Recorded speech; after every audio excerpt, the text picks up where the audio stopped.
세차하고 났는데 걸레 빨대가 없다. 걱정하지 마세요. 야, 이 미친놈아!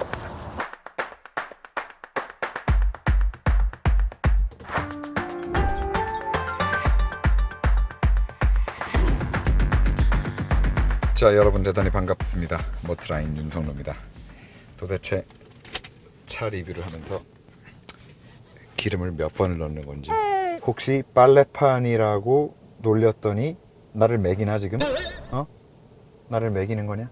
아, 이 새끼 자꾸 나한테 빨래판이라고 하네.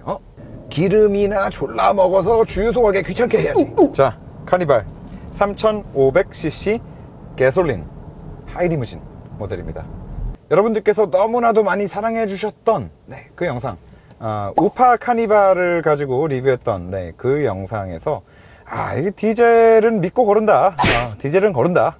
이건 뭐 도대체 진동이고 소음이고 나아진 게 전혀 없다, 그렇게 말씀을 드렸었고, 정말 주행거리가 너무나도 많아서 연비가 도저히 감당이 안 됩니다 라고 하시는 분들이 아니고서는 그냥 가솔린을 구매하십시오 라고 말씀을 드렸었는데, 또 제가 그렇게 말씀드린 거를 기억을 해주시고 시청자분께서 또 이렇게 차량을 빌려주셨습니다. 감사합니다. 뭐 방금 말씀드린 그 영상, 하이리무진이 아닌 그냥 노멀 카니발 신형 디젤 모델을 리뷰하면서 웬만큼 많은 부분들 다 말씀을 드렸었기 때문에 오늘은 그 내용을 조금 바탕으로 깔고 갈게요. 그래서 이전 카니발 내용을 간략하게 좀 복기를 하고 넘어가자면, 방금도 말씀드렸다시피 도대체가 NVH적인 측면에서 나아진 게 하나도 없다. 2열 시트 같은 경우에는 여전히 높낮이 조절이 안 된다, 불편하다. 3열도 여전히 허벅지를 서포트해주는 부분이 너무 낮다, 그래서 쩍벌이 되기 때문에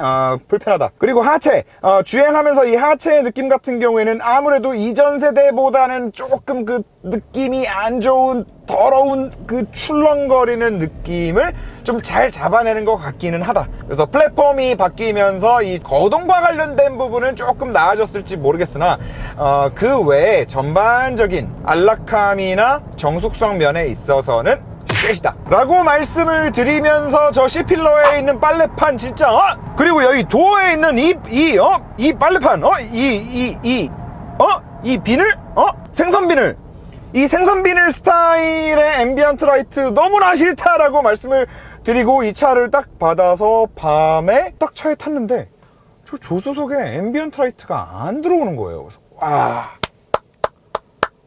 하이리무진은 그래도 좀 고급스러움을 강조하기 위해서 마이너스 옵션, 여러분들 그 굉장히 비싼 고가의 뭐 벤틀리나 롤스로이스 같은 차량들, 포르쉐도 마찬가지고 마이너스 옵션으로 이렇게 레터링을 빼거든요. 야, 이건 원래 들어가 있는 건데 특별히 네가 원하면 이거는 빼줄게 라는 마이너스 옵션이 있어요. 나는 또 기아가 하이리무진은 그래도 더 비싼 차량이고 고급스러워야 되고 하니까 저 생선비늘 앰비언트 라이트를 뺐구나 라고 생각을 했는데, 이게 웬걸? 운전석에는 정상적으로 생선비늘 앰비언트 라이트가 들어와 있다. 그래서 알아보니 저쪽은 불량이다. 안에 잭이 안 꼽혀 있나 봐요. 그래서 지금 앰비언트 라이트가 조수석 쪽에 죽어 있는데, 제가 그때도 말씀을 드렸어요. 이거는 뭘로 좀 이렇게 랩핑지 같은 걸로 가려놓고 다니고 싶다고. 근데 지금 딱 그 모습을 보고 있는데, 확실한 거는 불이 안 켜진 모습이 훨씬 낫다. 그리고 저 앰비언트 라이트의 위치가 야간 운전 시에 사이드미러를 힐끗 봤을 때 사이드미러랑 좀 이게 가까워서 이 운전하면서 도로의 주변 상황을 좀 쉽게 파악하는데 방해 요소이기도 하거든요. 그렇기 때문에 이 카니발 타시는 분들, 이 없는 거 사실 굉장히 저는 이게 훨씬 더 깔끔하다라고 생각을 하거든요. 그래서 참고하시고 뭐 잭을 뽑아버리든 뭘로 막아버리든 하시면 좋지 않을까라는 저의 개인적인 생각을 공유합니다.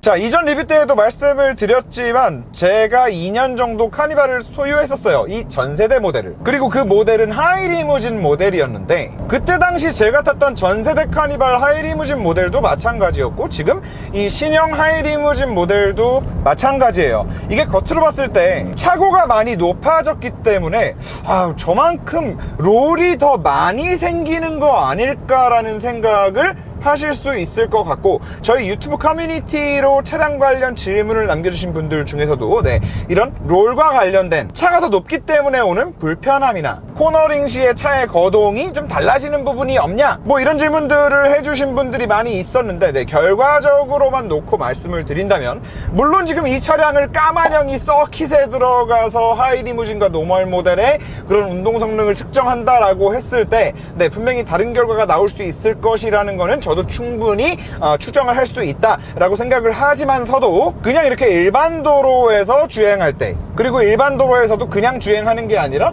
조금은 과격한 타각이 들어간다 하더라도 하이리무진이 아닌 일반 카니발과 비교해서 크게 운전에 불편함을 느낀다던가, 아니면 뒷자리에 타 있는 사람이 롤을 더 느낀다던가 할 정도의 수준은 아니라는 거. 하지만 그건 어디까지나 이렇게 달리고 있을 때, 고속으로 달리고 있을 때 롤이 있냐 없냐에 대한 부분일 거고요. 이 잔진동을 거르는 부분에 있어서, 그리고 차가 한번 높게 떴다가 떨어질 때, 서스펜션이 한번 크게 범프됐다가 리바운드 될 때, 그때 그 두 가지 상황에서의 승차감은 분명히 변화가 있습니다. 그리고 이 전세대 카니발 하이리무진에서는 느낄 수 없었던 단점이기도 해요. 다시 말해서 노멀 모델에 비해서 잔진동이 확실히 차 안으로 더 많이 들어온다. 그리고 이렇게 고속으로 달리고 있을 때보다는 저속으로 노면이 안 좋은 길을 다닐 때나 방지턱을 넘었다가 떨어질 때, 그런 상황에서 분명히 느낄 수 있습니다. 자, 이거는 뭐 저의 추정입니다만, 이 신형 카니발 노멀 모델을 리뷰하면서 이런 말씀을 분명히 드렸어요. 이전 모델에 비해서 한층 더 탄탄한 승차감으로 변했다, 롤이 적다라는 말씀을 드렸었는데, 그 롤이 적어진 데는 기본적으로 플랫폼이 바뀌기도 했지만 서스펜션의 세팅도 분명히 조금 더 하드하게 바뀌었을 거라고요. 그런데 그런 상황에 하이리무진 모델이 되면서 단순히 전고만 높아진 게 아니라 지금 공차 중량도 늘어났단 말이죠. 그래서 이 늘어난 공차 중량에 맞춰서, 그리고 높아진 전고를 위해서라도 조금은 더 하드한 세팅이 필요했을 거라고 생각이 되는데, 제가 봤을 때는 그냥 그 세팅을 돈 많이 안 들이고 시간 많이 안 들이고 노력 많이 들이지 않고 그냥 대충 딱딱하게 만든 느낌이 막 난다. 무엇보다도 뒷자리에 타 있는 승객들이 중요한 차량인데, 이 정도 방지턱을 고작 30km로 지금 넘는데, 이 차가 올라갔다가 떨어질 때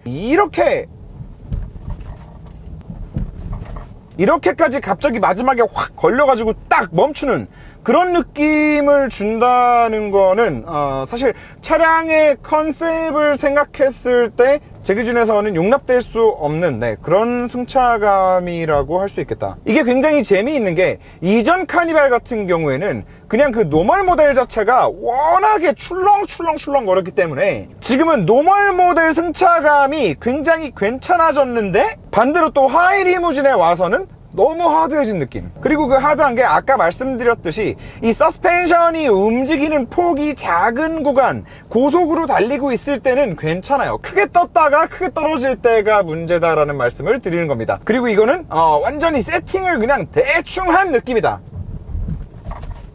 떨어질 때 쿵. 어쨌든 이거는 지금 노멀 모델에 비해서 한 2천만 원이 더 비싼 차량인데, 조금 더 조율을 하던가, 아니면 뒤쪽 서스펜션에라도 이거는 에어 서스펜션을 사용했어야 되는 게 아닌가 라는 그런 강한 아쉬움이 남습니다. 그리고 카니발 노멀 모델 뿐만 아니라 시에나, 오디세이, 어떤 이런 밴을 타더라도 그런 가격대가 좀 있는 그런 패밀리 밴을 탔을 때 그 어떤 차도 이런 느낌을 주지는 않아요.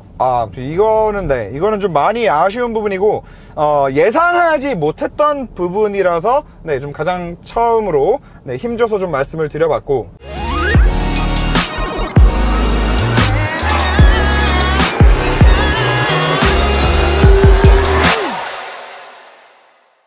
자, 다음 파워트레인 말씀을 좀 드려야 할 텐데, 지금 이 녀석은 가솔린이기 때문에 분명한 건 제가 탔던 디젤 모델, 제가 믿고 거른다라고 했던 그 디젤 모델과 비교해 보았을 때 분명히 정숙성 면에 있어서 한참 좋습니다. 자, 그런데 지금 이 구성을 가지고 같은 집안 식구 안에서 또 비교를 해볼 수 있는 차량이 한 대 있죠.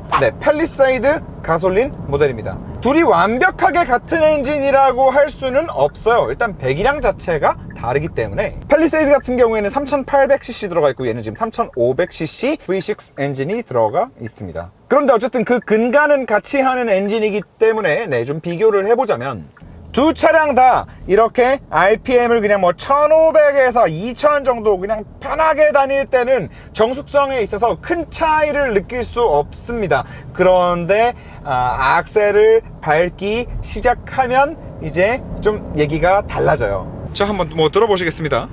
가속.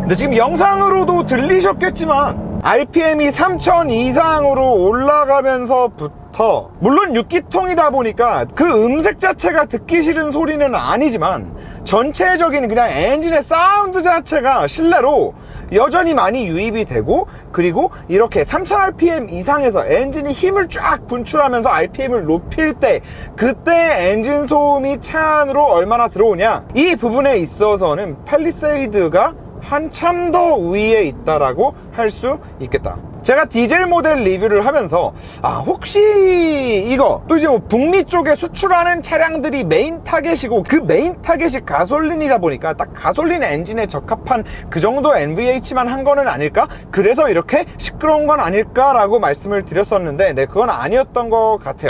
그냥 카니발 자체가 이 같은 가격대에 포지셔닝 되어 있는 다른 차종들, 같은 집안의 다른 차종들과 비교했을 때도 확실히 이 NVH와 관련된 부분에 있어서는 신경을 쓰지 않는 차량이구나. 그런데 여기서 이제 또 아쉬운 거는 어쨌든 그래, 카니발, 그냥 노멀 카니발은 가격도 있고 다 그래, 오케이, 그럴 수 있다고 치자고요. 그런데 얘는 그 노멀 카니발의 풀옵션도 4천만원 중반이면 우와 더럽게 비싸다라고 말하는 마당에 얘는 지금 6천이 넘어간단 말이죠. 그러면은 지금 이 모델은 조금 더 추가적인 신경을 썼어야 되는 게 아닌가. 그리고 솔직히 못할 것도 없다고 봐요. 지금 이 하이리무진 같은 경우에 처음부터 공장에서 차가 이렇게 나오는 게 아니라 일반 카니발을 만들어서 그 여러분들 많이 알고 계시는 그 노블 클래스에 있죠, 그 노블 클래스의 공장으로 가서 튜닝이 되는 거란 말이죠. 그냥 뭐 깨짝깨짝 바꾸는 게 아니라 아예 차 철판을 잘라내고 루프 쪽을 완전히 새롭게 튜닝하는, 그에 따른 하체 세팅도 다시 들어가는 그런 꽤 심도 깊은 튜닝이 들어가는 건데, 그 정도 튜닝할 정성과 시간과 돈으로 NVH적인 측면에 있어서도 이 하이리무진에 있어서만큼이라도 조금 더 보완을 해주는 게 이게 양심상 맞지 않나 라는 생각이 들어요. 양심상. 저 방충망 에디션 앰비언트 라이트는 한쪽 안 나오게 만들어 놓고 말이야. 참, 저런 것도 진짜 차 출고하기 전에 한번 쑥 둘러보면 다 잡아낼 수 있는 문제인데.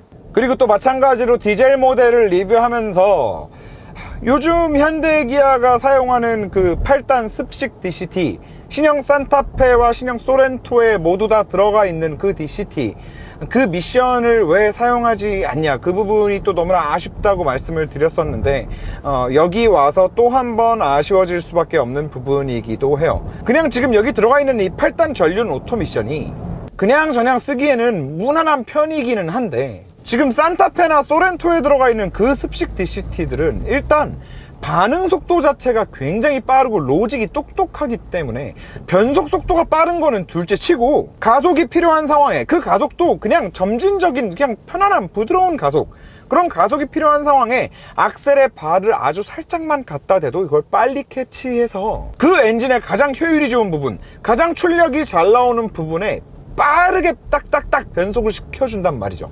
그게 운전하면서 굉장히 편안하게 다가오고 엔진이 막 악을 쓰고 RPM을 올리지 않아도 되기 때문에 그 미션 하나 때문에 와, 차가 굉장히 좀 정숙해졌다라는 느낌까지 받을 수 있기도 해요. 그래서 같은 집안 형제 차종들이 지금 다 신규 파워트레인이 들어가고 뭐 습식 DCT 쓰고 하이브리드 쓰고 뭐 터보 엔진 쓰고 뭐 쓰고 뭐 이러고 있는 마당에 이 녀석은 또 한 번 승차감 면에 있어서나 이 엔진 소음을 캐빈룸 안으로 얼마나 잘 차단해내느냐와 관련된 그 NVH와 관련된 것들, 그리고 하이리무진, 네, 이거 뒤에 윤석로 서서 걸어 다닐 수 있냐라는 질문들이 있는데 안 돼요. 저도 고개 숙이고 다녀야 돼요. 이거는. 아무튼 뒷공간이 이렇게 높은 층고를 가지고 있을 수 있게 됐음에도 불구하고 2열 시트 높낮이 조절이 아직도 안 된다는 거. 이런 모든 것들을 좀 종합해 보면 기아가 양심이 좀 없는 게 아닌가 라는 생각이 들기도 하고, 그리고 제가 이것도 자주 드리는 말씀이고 뭐 너무나 당연한 얘기이기도 하지만, 이 기업과 기업이 서로 경쟁을 했을 때 그 혜택은 무조건 소비자들한테 돌아오게 되어 있다는 거. 그래서 이거 굉장히 위험한 발언이라는 걸 알고 있습니다. 굉장히 위험한 발언인데, 그리고 참고로 하나 밑밥을 깔자면, 네, 저도 웬만하면 국산을 씁니다. 자, 그런데도 적어도 이 RV 차량을 선택하는 부분에 있어서만큼은 좀 예외로 해야 되는 게 아닌가 라는 그런 조심스러운 생각을 해봅니다. 네.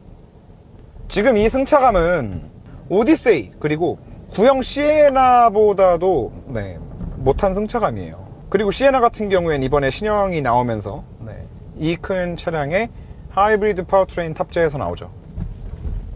지금도 방금 코너를 돌면서 맨홀을 양쪽 바퀴로 번갈아면서 이렇게 탁탁 치고 넘었는데, 저런 진동을 너무나 걸러주지 못합니다. 그래서 오늘 정리를 좀 해보자면, 디젤 타보고 거르자고 했는데 죄송하지만 가솔린도 조금은 보류하자. 분명히 곧 다음 파워트레인이 적용되어서 신형이 나올 가능성이 굉장히 크다. 그리고 기아는 시장에서 독점하고 있다고 방심하지 말자. 그리고 차 만들어서 출고하기 이전에 저 앰비언트 라이트가 제대로 들어오는지 확인을 하자. 이왕 뽑을 거면 다 뽑아줘라. 그리고 차량 협찬해 주신 임 대표님 죄송합니다. 자, 오늘 리뷰는 여기까지 하는 것으로 하겠습니다. 제가 뭐 맨날 차량 타보고 이러쿵 저러쿵 얘기를 해도 어차피 이 차량 구매하시는 분들의 대다수, 많은 분들은 뒷자리에 2열에 앉아서 자녀분들이 즐겁게 만화를 보면서 어딘가를 이동하는 그 모습 하나를 상상하시면서 차량을 구매하시겠죠. 그리고 실제로도 차량을 타면서 가장 큰 만족도는 그런 데서 올 거라고 봅니다. 그래서 그런 부분이 너무나 중요하고, 어차피 선택권이 없다 라고 하시는 분들은 당연히 구매하셔도 되겠죠. 네. 끝.